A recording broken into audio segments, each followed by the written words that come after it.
Hello students. तो I am sure कि आप सबने डिविडेंड डिसीजन का ये जो टेस्ट मैंने दिया था ये सॉल्व किया रहेगा अच्छे से। इसी के डिस्कशन के लिए मैं यहाँ पर आपके साथ मिलने आया हूँ। दोस्तों चलिए स्टार्ट करते हैं, फटाफट क्लोज करते हैं इस टेस्ट को। ये हमारा टेस्ट नंबर 5 था डिविडेंड डिसीजन चैप्टर पे। और पहला ही क्वेश्चन जो है एमसीक्यू, ये क्वेश्चन में बोला गया है companies dividend pay out ratio is 60%। इसका मतलब हो गया रिटेंशन रेशियो 40% का, correct. And return on investment मतलब ये हो गया आर आपका 16%। एंड पूछा है ग्रोथ रेट क्या है। तो दोस्तों आप सभी को पता है ग्रोथ रेट का फॉर्मूला क्या होता है। ग्रोथ रेट का फॉर्मूला होता है बी इंटू आर। तो हम पहले क्वेश्चन का आंसर बोलेंगे growth rate is equal to B into R. यहां पर का आपका ग्रोथ रेट जो है वो बी इंटू आर करके निकलेगा। B is retention ratio. Retention ratio is nothing but 1 minus पे आउट रेशियो। तो 1 माइनस पे आउट रेशियो मतलब 100% माइनस अगर 60% करेंगे तो 40% आपका रिटेंशन रेशियो होता है। इसीलिए 40% मतलब हम बोलेंगे 0.4 इंटू 16% का आर। 0.4 इंटू 16% का आर। बताइए मुझे आंसर क्या आएगा।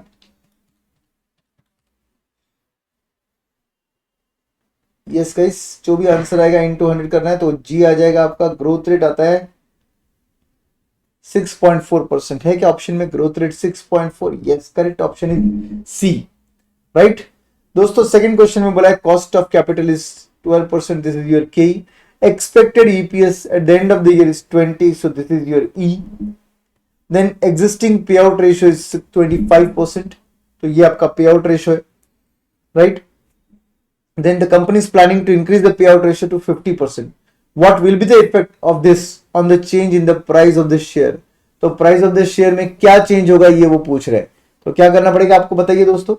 आपको कौन सा फॉर्मूला यूज करने बोला है? गॉर्डन फॉर्मूला यूज करने बोला है। और री इन्वेस्टमेंट रेट आपका है 15% का। तो आर आपका कितना बन गया? 15%।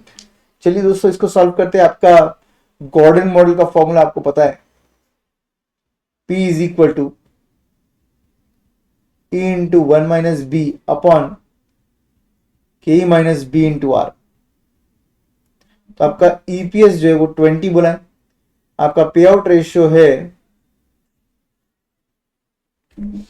पे आउट रेशियो है आपका 25%। इसका मतलब आपका रिटेंशन रेशियो जो है वो 75% हो गया। देन के आपका उन्होंने बोला है 12% minus B into R. B आपको लेना होगा 0.75 और आर आपको दिया है 15% का। तो इससे आपको पता चल जाएगा आपका एग्जिस्टिंग प्राइस क्या है। और फिर सेम चीज हम लोग वापस से लिखेंगे नए प्राइस के लिए, नए पॉलिसी के साथ। तो अब प्राइस क्या था और अब नया प्राइस क्या रहेगा। This is before price and this is after price. और आफ्टर प्राइस में हमको क्या करना पड़ेगा, यहाँ का पे आउट रेशियो चेंज करना पड़ेगा। तो रिटेंशन रेशियो ऑटोमेटिकली चेंज हो जाएगा। पे आउट रेशियो आपको 50% बोला है तो रिटेंशन रेशियो भी 50% होगा। तो यहां पर 1 माइनस बी 0.5 आ जाएगा और बी इंटू आर में भी 0.5 आ जाएगा। चलिए दोस्तों दोनों जगह का कैलकुलेशन कीजिए। इसका सिंपल तरीका कैलसी पे करने का ये है, पहले डिनोमिनेटर सॉल्व करना होता है, फिर एम प्लस दबाना होता है और न्यूमरेटर सॉल्व करके डिवाइडेड बाय एमआरसी करना पड़ेगा। ऑटोमेटिकली आपको आंसर आ जाएगा इज इक्वल टू करने के बाद।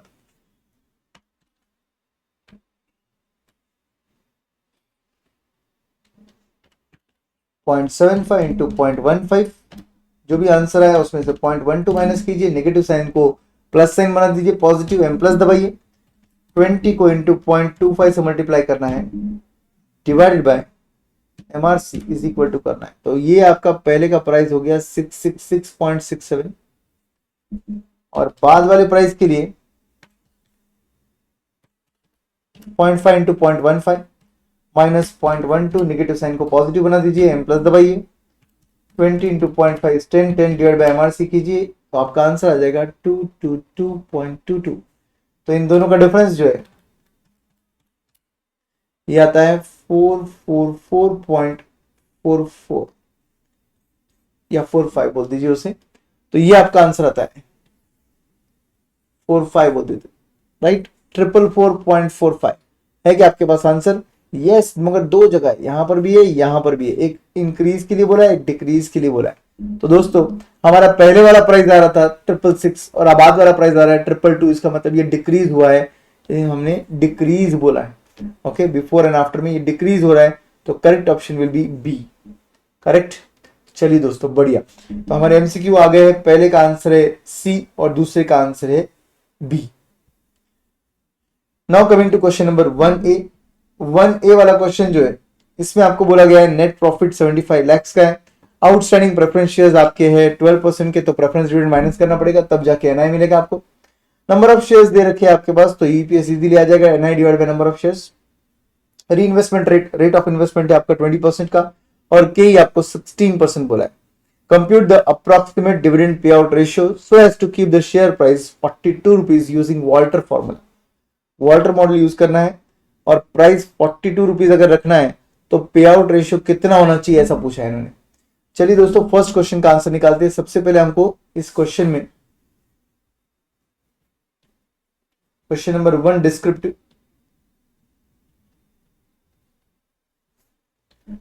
का क्वेश्चन नंबर 1, इसमें सबसे पहले हम ईपीएस निकाल लेते हैं। Net profit 75 lakhs minus preference dividend 250 lakhs into 12%, ये आ गया 30 lakhs। Therefore net income 75 minus 30 is 45 lakhs। Number of equity shares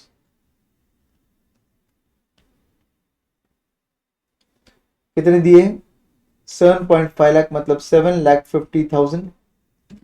तो 45 divided by 7.5, therefore earning per share will be 6 rupees।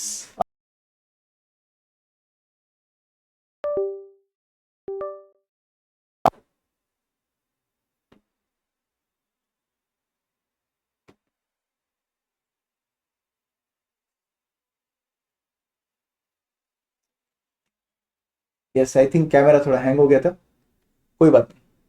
चलिए दोस्तों, तो ये था आपका पार्ट। यहां पर ईपीएस तक आंसर आ चुका है। Now what, using Walter's model,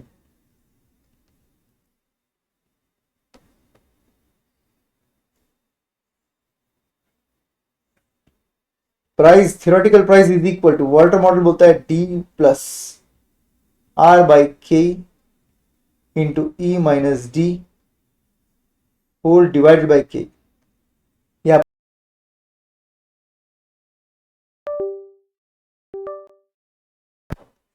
कुछ प्रॉब्लम हो गया ये कैमरे में।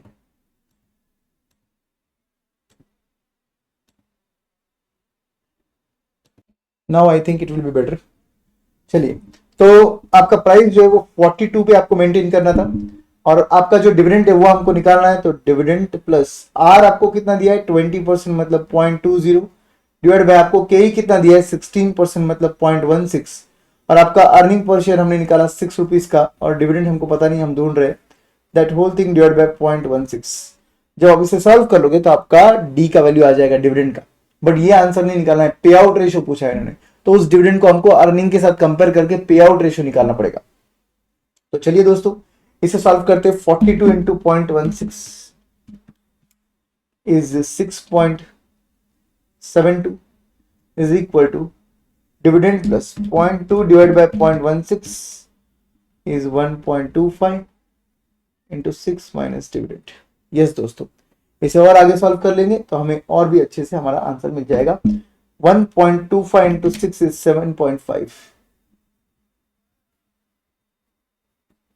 तो 7.5 माइनस 1.25 डी, राइट। अब क्या करना है,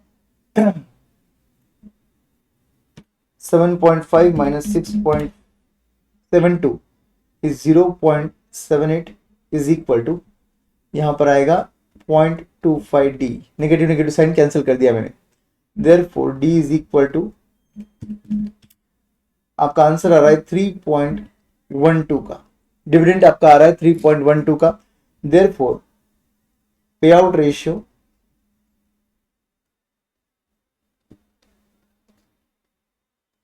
Therefore dividend payout ratio is equal to 3.12 divided by 6 into 100. 52% का पे आउट रेशियो आता है आपका, 52% का आपका पे आउट रेशियो आता है, राइट एवरीबडी। तो यहां तक तो आंसर आ गया हमारा 52% का। इसके बाद इन्होंने कुछ पूछा है, और आगे इन्होंने पूछा है आपको सेकंड पार्ट में, डिटरमाइन द ऑप्टिमम डिविडेंड पे out ratio and price at the pay out ratio. जो भी आपका ऑप्टिमम पे आउट है उस पर आपको प्राइस भी निकालना है। एंड लास्ट में इन्होंने पूछा प्रूव दैट द डिविडेंड पे out ratio as determined in B is optimum by using random पे आउट रेशियो। तो कोई भी रैंडम एक आध पे आउट रेशियो या 2 पे आउट रेशियो लेकर आपको सॉल्व करना है, और आपको प्रूव करना है कि आप जो ऊपर बोल रहे हो ये पे आउट ही सबसे बेस्ट है, क्योंकि उस पर प्राइस सबसे हाईएस्ट आ रहा है। तो चलिए दोस्तों, B part, the optimum dividend पे out ratio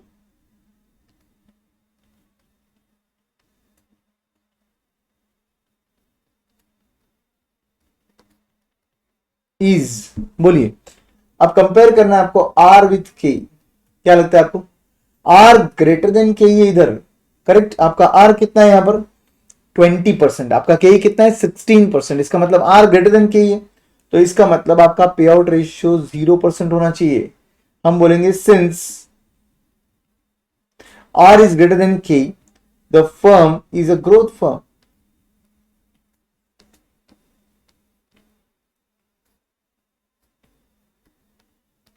The firm is a growth firm, and therefore हम बोलेंगे price is equal to 0 dividend. Same अपन लोग सेम फॉर्मूला इस्तेमाल कर रहे हैं, चाहिए तो लिख देते पहले फॉर्मूला।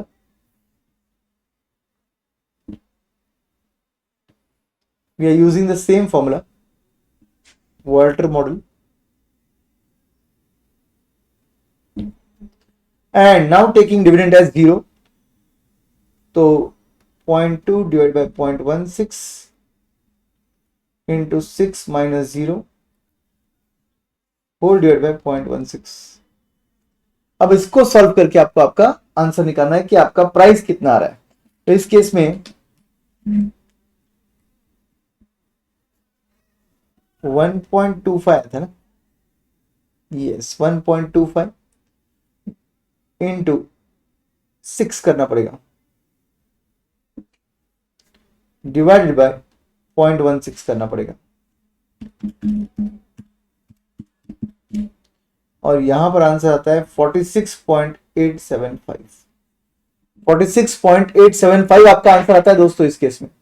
और आपको बोलना पड़ेगा कि ये ऑप्टिमम पे आउट रेशियो पर ये प्राइस है। अब सी पार्ट में अपन लेंगे टेकिंग रैंडम पे out ratio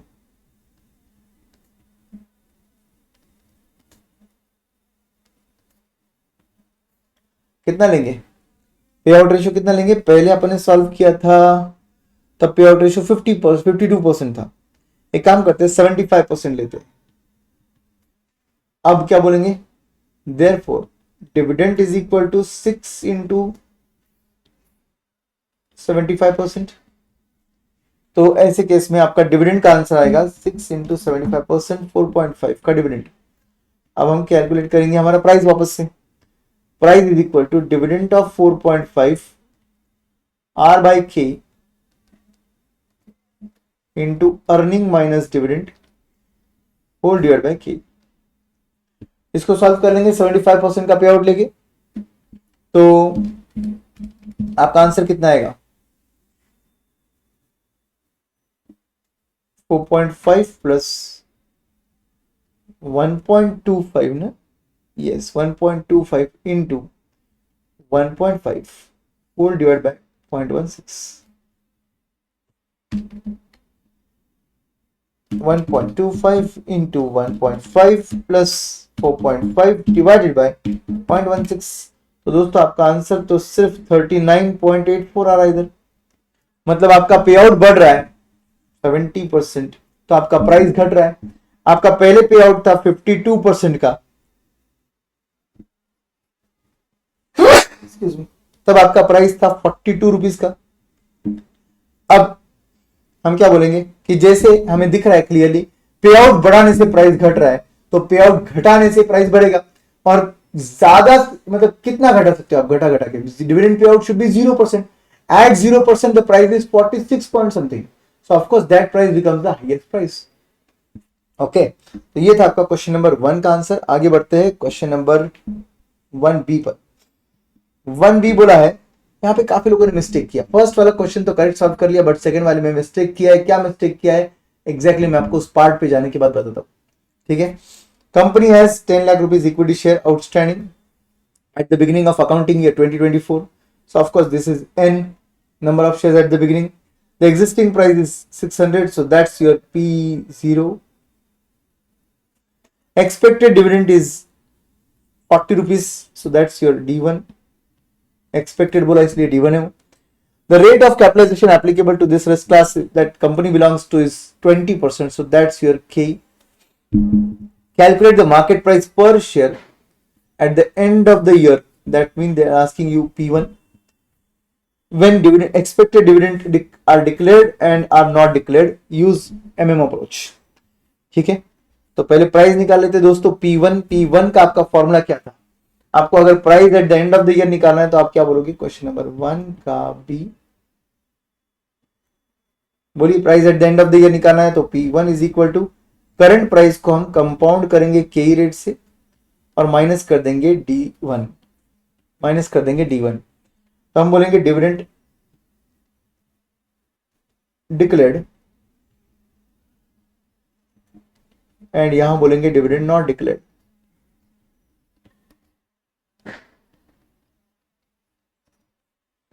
so guys, if dividend is declared, so यहां पर आ जाएगा करंट प्राइस कितना था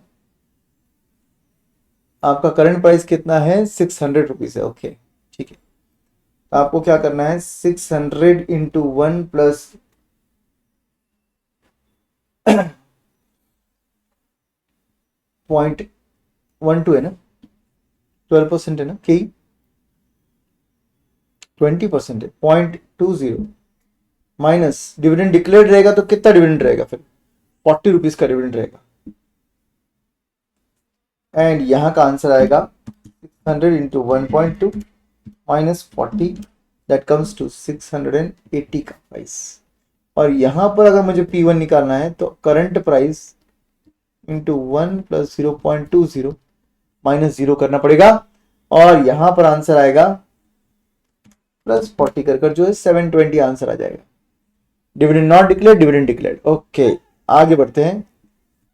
नेक्स्ट थिंग क्या है? Calculate the number of shares to be issued, जिसको हम लोग डेल्टा एन बोलते हैं, delta N, by the company at the end of the accounting year on the assumption that the net income for the year is 15 crores and the investment budget is 20 crores. Income कितना है? 15 crores का. Investment कितना करना है? 20 crores का करना है. When dividends are declared, dividends are not declared. दोनों केस में आपको नंबर ऑफ शेयर्स निकालने. चलो यहीं पे निकाल लेते हैं नंबर ऑफ शेयर्स. डिविडेंड यहां पर डिक्लेयर्ड वाला पार्ट ले रहे हैं और डिविडेंड नॉट डिक्लेयर्ड वाला यहां पर है. ठीक है. अब यहां पर हम बोलेंगे, यहां पर डिक्लेयर्ड और यहां पर नॉट डिक्लेयर्ड. कॉलमनर सॉल्व करना पड़ेगा इसे, इसलिए 2 कॉलम बनाए हुए बैठ रहे हैं. Dividend declared, dividend not declared. बोलिए, आपको सबसे पहले लेना पड़ेगा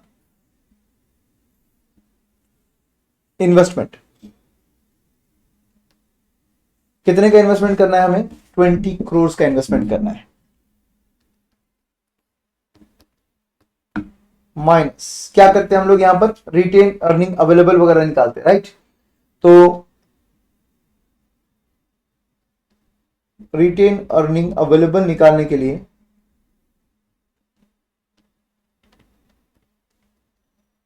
सबसे पहले हम बोलेंगे नेट इनकम. कितने का नेट इनकम हुआ है? 15 crores का. 15 crores का माइनस करेंगे हम लोग डिविडेंड पेड पेएबल. सिर्फ डिक्लेयर्ड वाले केस में आएगा डिविडेंड पेएबल. और डिविडेंड पेएबल कितना आएगा? नंबर ऑफ शेयर्स थे मेरे 10 लाख एंड डिविडेंड है 40 रुपए, तो 10 lakhs इंटू 40, 10 लाख इंटू 40 करेंगे तो 400 लाख आ रहा है। 400 लाख मतलब 4 करोड़। 4 करोड़ यहाँ पे आएगा, यहाँ पर जीरो आ जाएगा। देयरफॉर, बार बार क्यों लिखे, कोई बात नहीं, यहाँ पर डायरेक्टली हम बोलेंगे रिटेन अर्निंग अवेलेबल, यहाँ पर आ जाएगा 11 करोड़ और यहाँ पर आ जाएगा 15 करोड़। तो हम क्या बोलेंगे, if this is A this is B, तो ये बोलेंगे सी पार्ट में amount to be raised by fresh issue of shares, amount to be raised by fresh issue of shares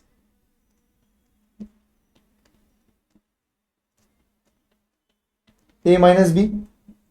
तो 20 माइनस 11 करेंगे तो 9 करोड़ रेज करना पड़ेगा इधर। एंड सेकेंड केस में 20 माइनस 15 करेंगे तो ओनली 5 करोड़ रेज करना पड़ेगा इधर। P1 if dividend is declared 680, not declared 720. Therefore, delta n, new number of shares to be issued, is nothing but C divided by T. Amount to be raised 9 crores.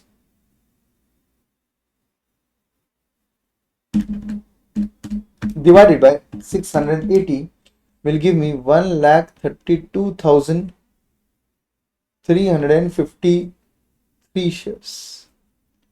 353 shares, correct. ये आ गया आपका new number of shares to be issued. और second case में क्या होगा दोस्तों, आपके नेक्स्ट केस में क्या होगा, it will be 5 crores divided by 720 and it is 69,445 number of shares, correct।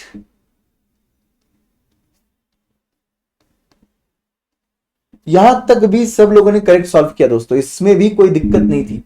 But इसकी आगे दिक्कत सुनिए, यहां पर बोला है prove that the value of the market value of the shares at the end of the accounting year will remain unchanged irrespective of whether the dividend is declared या not declared।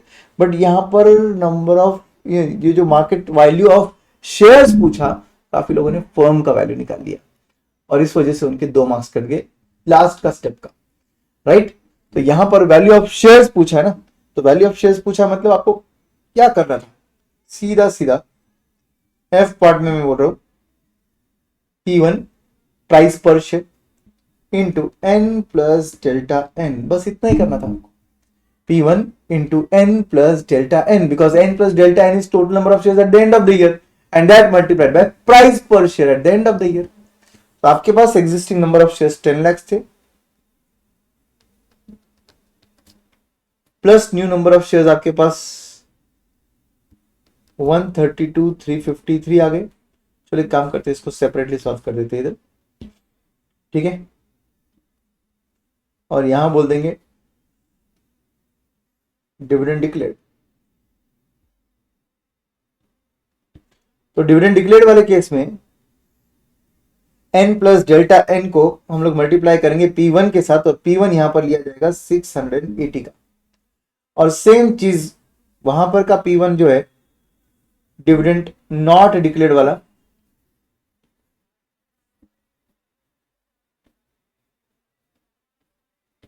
वो लेना है 720 का। उसमें नंबर ऑफ शेयर्स लेने आपको 10 लाख के, plus new number of shares लेने 69,445। एक्चुअली यहां पर थोड़ा राउंड अप डिफरेंस आ सकता है, तो आप अगर ऐसा नहीं करो, यहां पे डायरेक्टली नंबर ऑफ शेयर्स ये वाले ना उठाओ और 9 करोड़ डिवाइडेड बाय 680 करो तो ज्यादा अच्छा रहेगा। तो it will be more better, it will not have any round of differences. I will write 9 crore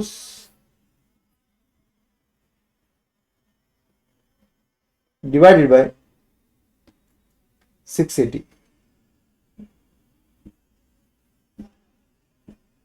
और यहां पर भी हम नंबर ऑफ शेयर्स नहीं लेते हुए उसका कैलकुलेशन ले लेंगे ताकि राउंड ऑफ डिफरेंस ना आए।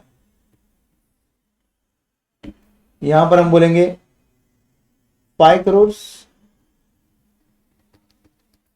Divided by 720, right everybody. इसको सॉल्व कर लीजिए और आपका आंसर आ जाएगा, कितना आंसर आएगा आपका देखिए 9 crore divided by 680 plus 10 lakhs into 680. It will be 77 lakhs. Right 0.99 है, इसका मतलब 77 lakhs. और यहां पर भी answer 5 crores divided by 720 plus 10 lakhs into 720. It's again 77 lakhs. तो ये सिंपल चीज निकालनी थी आपको rather than value of firm. इसलिए क्वेश्चन अच्छे से पढ़िए दोस्तों. हर बार याद रखिए क्वेश्चन अच्छे से पढ़ना होता है, उसके बगैर आंसर नहीं करना होता है, क्योंकि ये छोटी छोटी चीजों से आपके मार्क्स जा सकते हैं. राइट. ओके एवरीबॉडी, तो आई होप यहाँ का पूरा डिस्कशन जो है वो आपको समझा है. अब आते हैं उस थ्योरी पार्ट पर जो लास्ट में पूछा गया है. थ्योरी पार्ट में क्या पूछा है इनको, आपको सिर्फ 2 मार्क का थ्योरी पूछा था, उसमें भी काफी लोगों ने लिखा नहीं. External factors determining the dividend policy of company. तो दोस्तों external factors which determine the dividend policy of company, there are 5 main factors which should be written here. सबसे पहले हम बोलेंगे general state of economy. General state of economy में phase आ सकता है अनसर्टेनिटी का. राइट. अनसर्टेनिटी रहेगी तो डिविडेंड्स कम से कम देने चाहिए हमने. और अगर फर्म मतलब ये जो इकोनॉमी है ये अगर डिप्रेशन वगैरह में है या प्रॉस्पेरिटी में तो भी हमने डिविडेंड कम देना चाहिए. बिकॉज ऐसे फेजेस में डिप्रेशन अगर रहेगा इकोनॉमी में तो हमारे पास कैश रिजर्व हम खत्म क्यों करें by paying dividend as a company. And अगर प्रॉस्पेरिटी फेज चल रहा है इकोनॉमी में तो डेफिनेटली ये टाइम तो री इन्वेस्ट करने का है, क्योंकि यहां पर अगर आप अच्छा पैसा डालोगे तो ग्रोथ अच्छा मिलेगा. बी इंटू आर अगर बहुत हाई रहेगा प्रॉस्पेरिटी में तो ऑब्वियसली आप पैसा इन्वेस्ट करोगे तो आपका ग्रोथ रेट भी अच्छा आएगा. सो पहला पॉइंट आता है general state of economy. Second point can be the capital market का स्टेट ऑफ कैपिटल मार्केट में. The capital market can be bullish और बेरिश. तो अगर कैपिटल मार्केट को इजी एक्सेस मिल रहा है आपको, इसका मतलब बुलिश फेज चल रहा है, तो आपने डिविडेंड देना चाहिए, क्योंकि फर्क नहीं गिरेगा, पैसा का जरूरत गिरेगा तो इजीली पैसा रेज हो सकता है. और अगर बेरिश फेज चल रहा है तो इजी एक्सेस मार्केट में नहीं मिलेगा, तो इस केस में आपने ऑब्वियसली डिविडेंड कम पे करनी चाहिए. That's state of capital market. Point number 2. Point number 3 can be your legal restrictions. जो भी लॉ के रेस्ट्रिक्शंस है उसको देखते हुए आपने डिविडेंड पेमेंट करना चाहिए. Point number 4 is contractual restrictions. अगर आपके कोई लेंडर्स है जिन्होंने आपको पैसा दिया है, मेनली बैंक वगैरह, तो ये लोग अगर आप पे कोई कॉन्ट्रेक्चुअल रेस्ट्रिक्शंस डाल रहे हैं कि आपने फंडिंग लिया इसीलिए आप इस पे आउट रेशियो के आगे डिविडेंड नहीं दोगे, तो ऑब्वियसली आपको उस दायरे में डिविडेंड देना पड़ेगा, अदरवाइज आपको प्रॉब्लम आ जाएगा. And the last point is tax policy. Tax policy में आपको कॉर्पोरेट टैक्स देखना चाहिए. आपने देखना चाहिए कि कॉर्पोरेट टैक्स के साथ साथ पर्सनल टैक्स का भी क्या इफेक्ट है, क्योंकि dividend is taxable in the hands of share holders, but company के केस में वो टैक्स डिडक्टेबल नहीं है. सब कुछ देखते हुए आपने डिविडेंड के फैसले लेने चाहिए. आपके इन्वेस्टर्स हाई नेटवर्थ इंडिविजुअल्स है या उनको करंट इनकम की जरूरत है, ये भी बहुत मैटर करेगा, तो डेफिनेटली ये भी कंसिडर कर सकते हो, बट वो एक्सटर्नल फैक्टर्स नहीं है, वो इंटरनल फैक्टर्स हो गए. आप टैक्स पॉलिसीज कंसिडर कर लोगे मेनली. ओके, तो ये आपके 5 इंपॉर्टेंट चीजें हो गई. General state of economy, state of capital market, contractual restrictions, legal restrictions, and last is tax policy. Okay friends, thank you so much guys. I hope you enjoyed the discussion, the solution and everything, and you are clear कि आपके mistakes कहाँ पे हुए. But I am very happy कि इस test में काफी लोगों के स्कोर्स बहुत अच्छे आए थे. ठीक है, चलो मिलते हैं अगले टेस्ट के डिस्कशन के लिए. Bye bye, see you.